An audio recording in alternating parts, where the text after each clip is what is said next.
సరే, ఈరోజు మన టాపిక్ భారతదేశ స్వాతంత్ర్య ప్రయాణం. అసలు ప్రపంచంలోనే అత్యంత పవర్ఫుల్ సామ్రాజ్యం నుంచి ఒక దేశం తన స్వేచ్ఛను ఎలా సంపాదించుకుంటుంది. ఈరోజు మనం దాదాపు 100ఏళ్లపాటు సాగిన ఆ అద్భుతమైన కథను తెలుసుకోబోతున్నాం. అయితే ఇది ఒక్కరోజులోనో ఒక్క యుద్ధంతోనో జరిగిన కథ కాదు. ఇది 100ఏళ్ల సుదీర్ఘ పోరాటం. ఈ ప్రయాణంలో మనవాళ్ల వ్యూహాలు ఎలా మారుతూ వచ్చాయో చూద్దాం. సాయుధ తిరుగుబాట్ల దగ్గర మొదలై చివరికి అహింస అనే ఒక శక్తివంతమైన ఆయుధం వైపు ఎలా మళ్ళిందో గమనిద్దాం. ఈ టైంలైన్ చూస్తే మనకొక క్లారిటీ వస్తుంది. ఈ మొత్తం ప్రయాణం ఎలా సాగిందో చూడండి. 1857 నుంచి 1947 వరకు. అయితే ఇదంతా మొదలైంది మాత్రం ఒకే ఒక్క సంఘటనతో, ఒక నిప్పు రవ్వలాంటి సంఘటనతో. సరే, సెక్షన్ 1 తిరుగుబాటు నిప్పురవ్వ. మరి ఈ పోరాటాన్ని మొదలుపెట్టిందెవరో తెలుసా?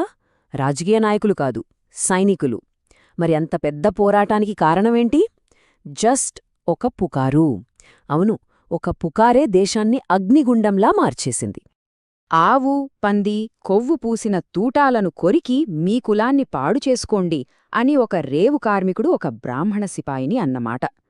ఇది ఆలోచించండి. ఈ ఒక్క మాట చాలు. ఈ ఒక్క వ్యాఖ్య నిప్పును రాజేసింది. ఎందుకంటే ఆవు హిందువులకు పవిత్రం, పంది ముస్లింలకు నిషిద్ధం. సో ఈ కొవ్వు పూసిన తూటాల పుకారు ఇద్దరి మత విశ్వాసాలను దెబ్బతీసింది. అయితే ఈ తూటాల గొడవ ఒక్కటే కారణం అనుకుంటే పొరపాటే. అది కేవలం ఆఖరి మెట్టు మాత్రమే. అంతకుముందే బ్రిటిష్ వాళ్లు చాలా చేశారు.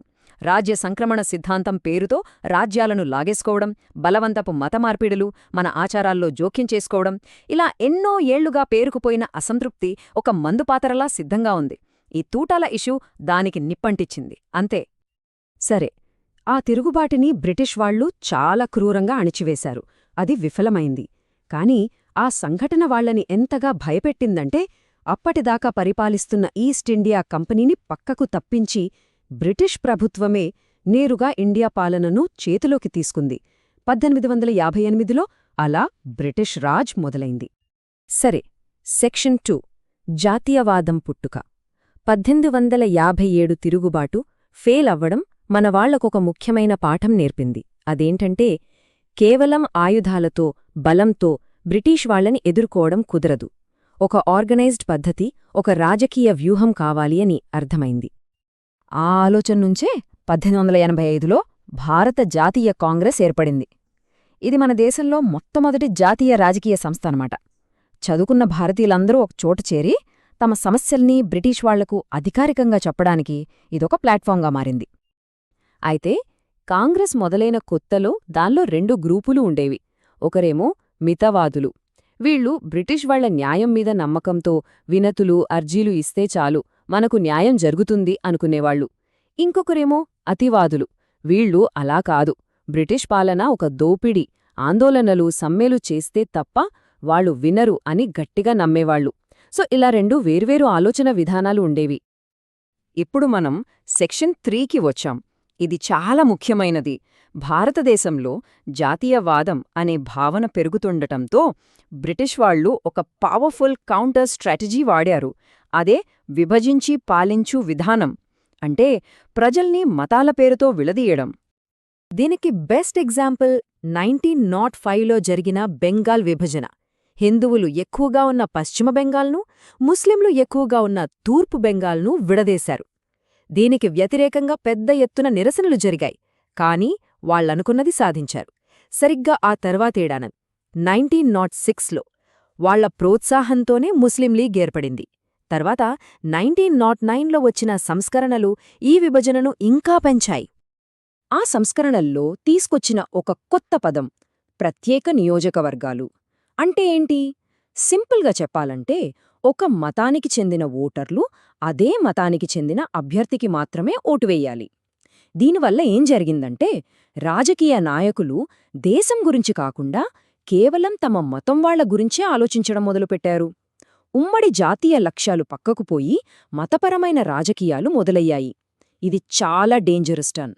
సరే, సెక్షన్ 4 గాంధీ ప్రతిఘటనా మార్గం. సరిగ్గా ఇలాంటి సమయంలో 1915లో సౌత్ ఆఫ్రికా నుంచి ఒక వ్యక్తి భారతదేశానికి తిరిగి వచ్చారు. ఆయన రాకతో స్వాతంత్ర్య పోరాట స్వరూపమే పూర్తిగా మారిపోబోతోంది. ఆయనే మహాత్మా గాంధీ. ఆయన తీసుకొచ్చిన కొత్త ఆయుధం సత్యాగ్రహం. అంటే సత్యశక్తి. అన్యాయమైన చట్టాలను ఎదుర్కోవడానికి అహింస మార్గంలో పోరాడటం. అంటే శాసనోల్లంఘన, సమ్మెలు, బహిష్కరణలు. గాంధీ వ్యూహం ఎందుకంత స్పెషల్ అంటే మొట్టమొదటిసారిగా రైతులు, కార్మికులు, మహిళలు ఇలా సామాన్య ప్రజలందర్నీ స్వాతంత్ర్య పోరాటంలోకి తీసుకొచ్చింది. మరి ఆయన దేశవ్యాప్తంగా చేపట్టిన మొదటి పెద్ద ఉద్యమానికి టార్గెటేంటో తెలుసా? జస్ట్ ఉప్పు మీద వేసిన పన్ను. ఎందుకంటే ఉప్పనేది ప్రతి ఒక్క భారతీయుడికి అవసరం. ధనిక, పేద తేడా లేకుండా అందరూ వాడతారు. సో దానిమీద బ్రిటిష్ వాళ్ల మోనోపులి, ఆ పన్ను, వాళ్ల అణచివేతకొక పర్ఫెక్ట్ సింబల్గా మారింది. అందుకే గాంధీజీ తన ఆశ్రమం నుంచి సముద్ర తీరంలోని దండి అనే గ్రామానికి 390 కిలోమీటర్లు నడిచారు, చట్టవిరుద్ధంగా ఉప్పు తయారు చేయడానికి. 24 రోజులపాటు సాగిన ఈ దండియాత్ర ప్రపంచ మీడియా దృష్టిని ఆకర్షించింది. అసలు ఇండియాలో ఏం జరుగుతోందని ప్రపంచమంతా చూసేలా చేసింది. ఫలితం అక్షరాల 60,000 మందికి పైగా భారతీయులు అరెస్ట్ అయ్యారు. ఆలోచించండి, అంతమందిని జైల్లో పెట్టాలంటే బ్రిటిష్ వాళ్లకి సాధ్యమా? ఈ ఒక్క సంఘటన ఉద్యమం ఎంత పెద్దదో చూపించింది, బ్రిటిష్ పాలన పునాదుల్ని కదిలించింది. ఇప్పుడు మనం చివరి సెక్షన్కొచ్చాం. సెక్షన్ 5, స్వాతంత్ర్యం కోసం చివరి పోరాటం. ఒకవైపు గాంధీజీ అహింస మార్గంలో వెళ్తుంటే మరోవైపు ఇంకో వర్గం బలంగా తయారవుతోంది. వాళ్ళు అహింస ఒక్కటే సరిపోదు అని నమ్మినవాళ్లు. ఇక్కడ 2 వేర్వేరు దారులు కనిపిస్తాయి. ఒకవైపు మహాత్మాగాంధీ, ఆయన మార్గం అహింస. మరోవైపు భగత్ సింగ్ లాంటి విప్లవకారులు, వాళ్ల మార్గం సాయుధ పోరాటం. చెవిటి ప్రభుత్వానికి వినిపించాలంటే పెద్ద శబ్దం చెయ్యాలి అనేది వాళ్ల సిద్ధాంతం. త్యాగాల ద్వారానే స్వాతంత్ర్యం వస్తుందని వాళ్లు నమ్మారు. ఈ విప్లవకారుల ప్రభావంతో కాంగ్రెస్లో కూడా మార్పు వచ్చింది. జవహర్లాల్ నెహ్రూ, సుభాష్ చంద్రబోస్ లాంటి యువ నాయకుల ఒత్తిడితో కాంగ్రెస్ తన లక్ష్యాన్ని మార్చుకుంది. అప్పటిదాకా స్వపరిపాలన అడిగినవాళ్లు 1929 నాటికి పూర్ణ స్వరాజ్ అంటే కంప్లీట్ ఇండిపెండెన్స్ కావాలని గట్టిగా ప్రకటించారు. ఇక అప్పట్నుంచి బ్రిటిష్ వాళ్ల మీద ఒత్తిడి బాగా పెరిగిపోయింది. ఒకవైపు భగత్ సింగ్ లాంటి విప్లవకారుల దాడులు, మరోవైపు గాంధీజీ ఆధ్వర్యంలో దేశవ్యాప్త శాసనోల్లంఘన ఉద్యమాలు. అదే సమయంలో రెండో ప్రపంచ యుద్ధం మొదలైంది. సుభాష్ చంద్రబోస్ ఏకంగా విదేశాలకు వెళ్లి సైన్యాన్ని తయారుచేసి బ్రిటిష్ వాళ్ల మీద యుద్ధానికి సిద్ధమయ్యారు.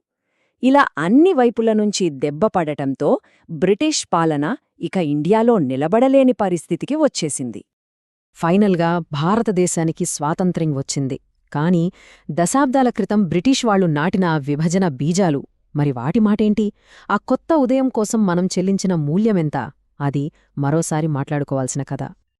Subscribe to Job Safal for more interesting videos.